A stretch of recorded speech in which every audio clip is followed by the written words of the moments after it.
ಕುನಾಲ್ ಕಪೂರ್ ಅವರ ರೆಸಿಪಿಯಿಂದ ಪ್ರೇರಿತವಾಗಿದೆ. ನಾನು ಪಾಲಕ್ ಸೊಪ್ಪನ್ನು ಹಾಕಿ ಸರಿಯಾಗಿ ಬೇಯಿಸ್ಕೊತಾ ಇಲ್ಲ, ಬದಲಿಗೆ ಬ್ಲ್ಯಾಂಚಿಂಗ್ ಪ್ರೋಸೆಸ್ಸಿನ ಮೂಲಕ ಇಟ್ಕೊಂಡಿದ್ದೀನಿ. ಬ್ಲ್ಯಾಂಚಿಂಗ್ ಅಂದರೆ ಸರಿಯಾಗಿ ಕುದಿಯುತ್ತಿರೋ ನೀರಲ್ಲಿ ಇಟ್ಬಿಡಬೇಕು. ಈಗ 2-3 ನಿಮಿಷ ಈ ರೀತಿಯಾಗಿ ತಿರುಗಿಸ್ಕೊತ ಅದು ಬೆಂದ ಮೇಲೆ ಆ ಕೋಲ್ಡ್ ವಾಟ್ರಿಗೆ ಹಾಕ್ಕೋಬೇಕು. ಇದು ಪ್ಲಸ್ ನ್ಯೂಟ್ರಿಯೆಂಟ್ಸ್ ಲಾಸು ತುಂಬ ಕಡಿಮೆ ಇರುತ್ತಂತೆ. ಈಗ ಈ ಸೊಪ್ಪನ್ನು ಈ ನೀರಿನಿಂದ ತಕ್ಷಣವೇ ತೆಗೆದುಬಿಟ್ಟು ಮಿಕ್ಸಿಗೆ ಹಾಕೋಲ್ವ, ಆಮೇಲೆ ಮಿಕ್ಸಿಯಲ್ಲಿ ನುಣ್ಣಗೆ ಇದನ್ನು ಪೇಸ್ಟ್ ಮಾಡ್ಕೋಬೇಕು.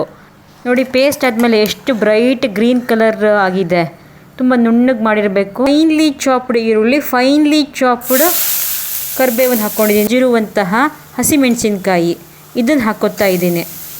ಹಾಕ್ಕೊತಾನೆ ಈ ಒಗ್ಗರಣೆ ಫುಲ್ಲು ನೀಟಾಗಿ ಕಂಪ್ಲೀಟ್ ಆಗೋತಂಗೆ ಆರಾಮಾಗಿ ಮಾಡ್ಬೋದು, ಹೊತ್ತೋದಿಲ್ಲ. ನಮ್ಮ ಹೀರೋಯಿನ್ ಅಂತಂದರೆ ಈ ಫೈನ್ಲಿ ಪೇಸ್ಟೆಡ್ ಸ್ಪಿನಾಚ್ ಮಸಾಲ ಸರಿಯಾಗಿ ಒಗ್ಗರಣೆಯಲ್ಲಿ ಸುಮಾರು ಹೊತ್ತು ತನಕ ಈಗ ನಮ್ಮ ಹೀರೋ ಪನ್ನೀರ್, ಇವರನ್ನ ಸಣ್ಣ ಸಣ್ಣ ಕ್ಯೂಬಾಗಿ ವೀಡಿಯೋಗಳಲ್ಲೆಲ್ಲ ಉದ್ದುದ್ದ ತೋರಿಸ್ತಾರೆ ಶೆಫ್ಗಳು. ನನಗೆ ಅದು ಸರಿನೇ ಬರೋಲ್ಲ, ಸಣ್ಣದಾಗಿ ಕ್ಯೂಬ್ ಮಾಡಿಕೊಂಡೆ.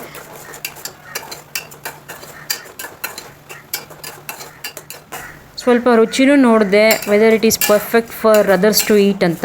ಬದಲಿಗೆ ಬಟರ್ ಯೂಸ್ ಮಾಡಿದ್ದಾರೆ ಒಗ್ಗರಣೆಗೆ. ಬಟ್ ಎಂಡಿಂಗ್ ಸರ್ವಿಂಗ್ ಡೆಕೋರೇಷನಲ್ಲಿ ಅವರು ಸ್ವಲ್ಪ